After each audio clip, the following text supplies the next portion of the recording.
The second reading today, St. Paul says, we are reconcilers to Christ. I thought how appropriate for me. I really appreciate that today. It's 46 years ago, about this time, I was laying flat on the floor. Why would I do that? That's the ordination day. That's the day that God, by the grace through the bishop, gave me the power to be a reconciler. The power to, in his name, forgive sin and know that they are forgiven. But also to know that I am a sinner. Today, as we listen to this gospel, I don't know about you, but to me, it's my favorite in terms of trying to understand the love that God has.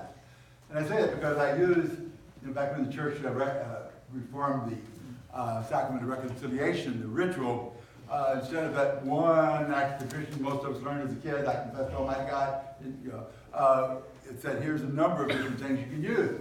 And one of them is the quote from this young man, Father, I have sinned against heaven and against you. I no longer deserve to be called your son. But I use that for my confession. And guess what? Most of the time the priest will sit there and say, now would you mind saying an act of contrition?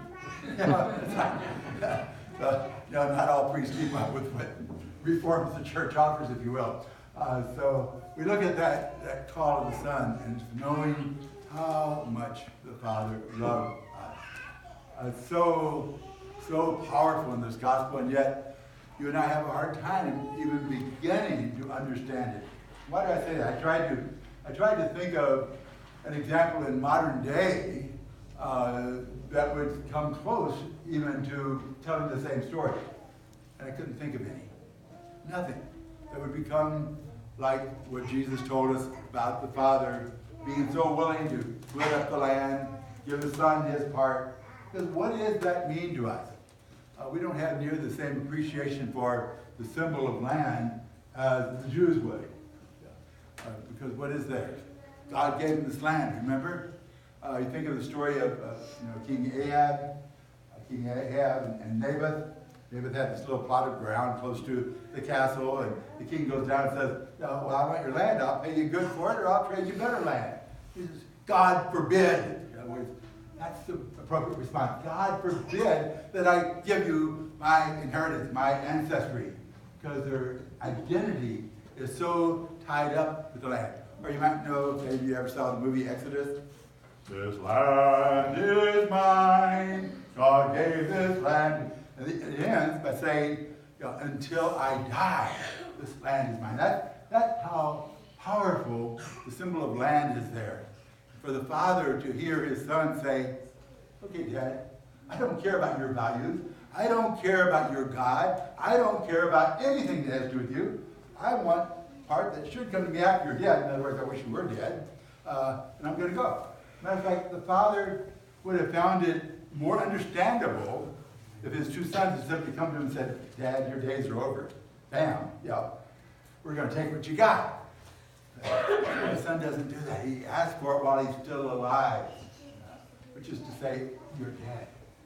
We think what a difference that is from some cultures, I think Jewish culture even, where you think of times where the child went against what Dad said and had to leave. You either get stoned to death or you leave. And if you leave, Dad tells everybody, that name is never to be spoken again in this house. Muslims have much the same kind of thing yet today. Or we think of mercy killing. We call it killing for the sake of our dignity as a family. You go out and you get pregnant and you're not married, family may come and kill you because you have disgraced the family. That's the kind of thing here where the son's doing it to the dad instead of the dad to the son. And then we think, wow, how much worse can it get? And so Jesus said, and it can't get worse. It can get worse. Because we find not only does the man go spend all dad's money into a foreign land, therefore going to foreign gods, but he makes sure we hear the point, he went and fed the swine. So it's again for Jews or for Muslims, either one, to say, you have nothing to do with swine unless it's to trap a few of them around here. Hope my cousin got the big group that was on his property yesterday. Fence is up and it's ready to drop. And I haven't seen anything on Facebook yet, but there was a bunch of them.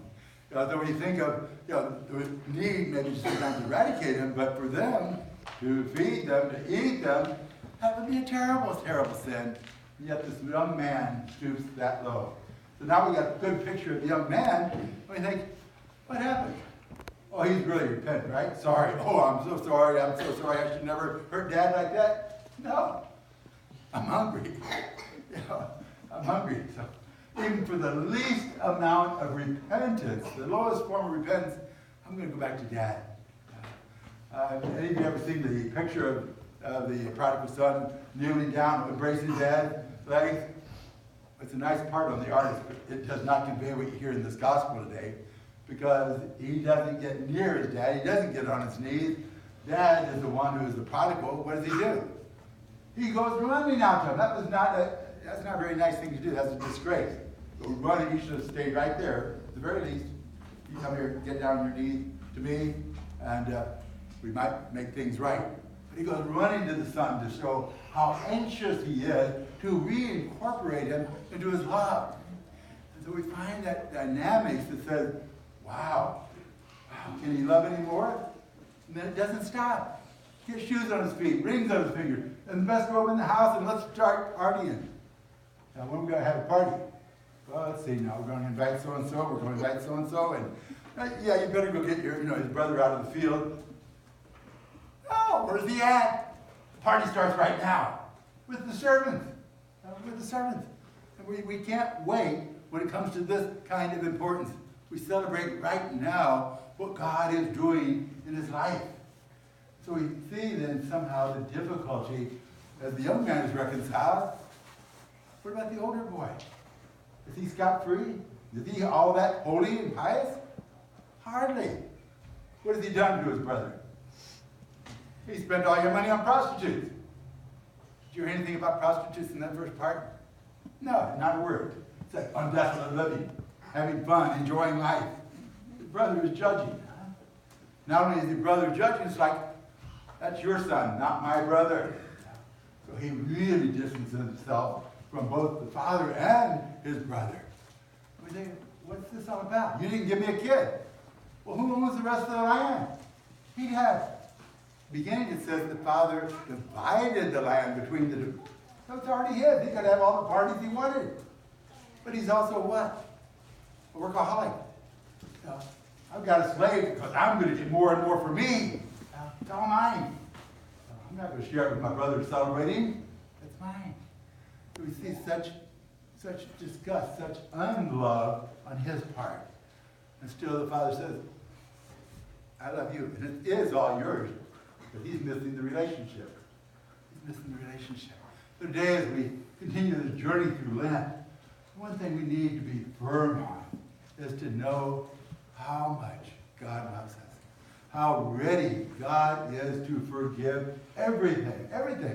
Even if we don't have the absolute contrition of saying, I am sorry because I've offended you, but I'm sorry because I know, that there's a price to pay if I don't get sorry.